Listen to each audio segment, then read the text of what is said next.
Lately, we've been seeing a lot of disgraceful behavior from people that call themselves pastors. This video right here is no different. Let me show you this despicable behavior from a man of God. Okay, cool.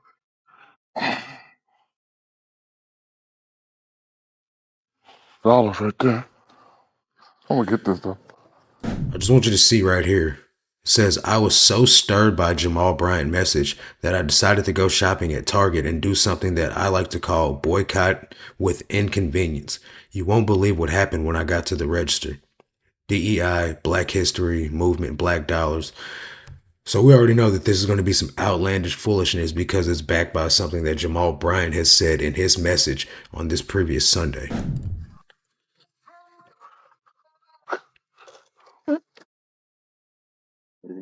Ooh.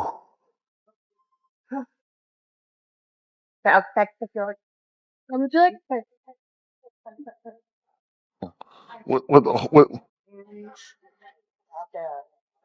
Hands. I just did not now. Hey now, have you heard of how much is it again? 2632. Oh, no. 2632. Have you heard of DEI? Not that I know You of. haven't? Okay. Part of the reason why I'm not gonna purchase this because of how she treated me and your staff since I've been here. And so I'm just gonna leave. Let her help you take it all back. I'm done.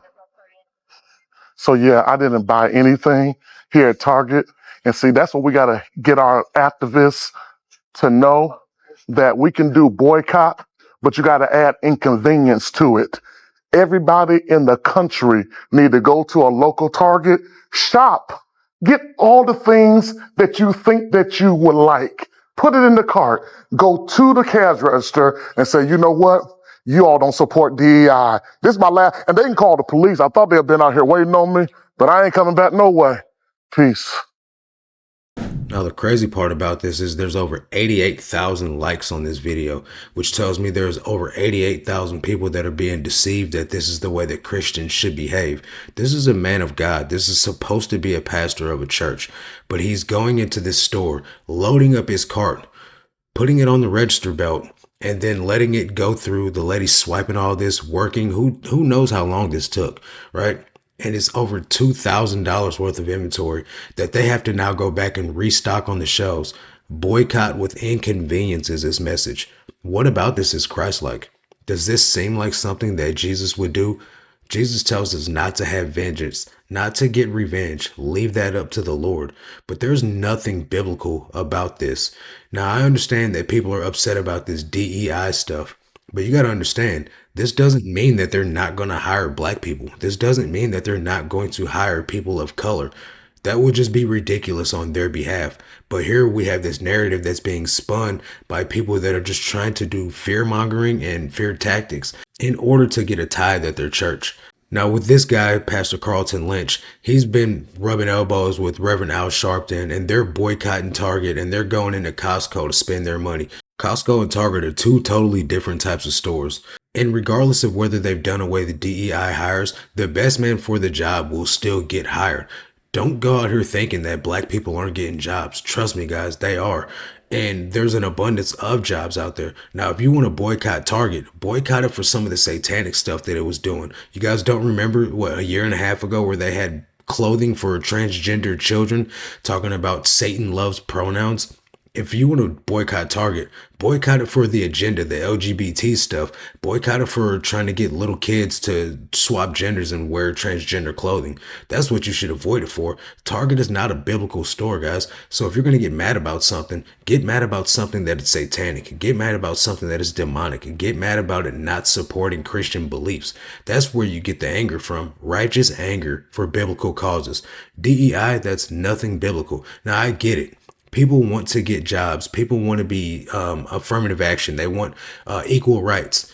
This day and age, we don't have these issues as much as we did back in the day. And back in the 60s, in the 50s and 60s and 70s, there were black millionaires. People started their own businesses. Me, I am self-employed. I work for myself.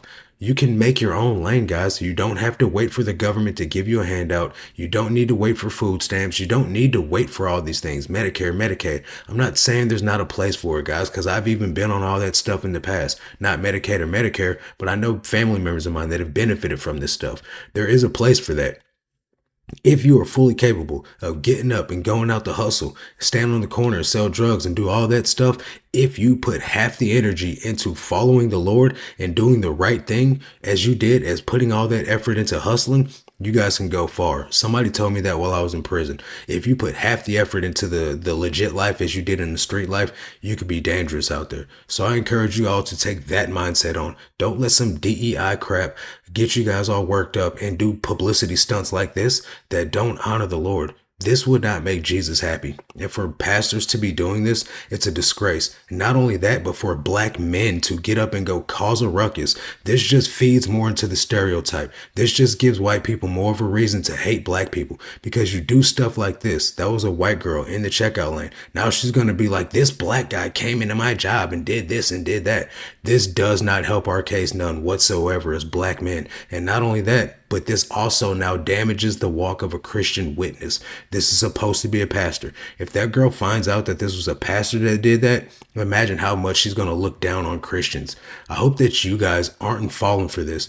This is another demonic agenda. This is another ploy by Satan to make Christians look bad, to make people not want to come to the faith, and to make people focus on small things, DEI, instead of focus on big things, spiritual things like salvation and leading people to the Lord by spreading the gospel of Jesus Christ.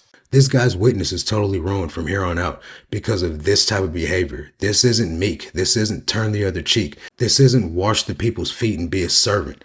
This is just crazy. And for those people in his church that should have spoke up, this video is still on his page. This was a couple of days ago, 2 days ago. We'll see if any of this ever comes down. We'll see if he releases a public apology, although I don't think he will. These people are motivated by race. This is just as bad as the false doctrine of the Hebrew Israelites.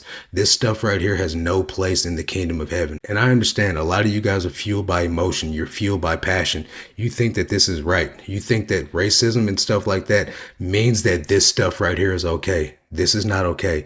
The Bible wouldn't encourage us to behave like this. So I encourage you all, if this is something that you think is just, you think this is valid, that you repent, you turn away from this sin, and you ask the Lord for forgiveness. That's going to do it for this one. I'll catch you guys on the next one. Until then, God bless.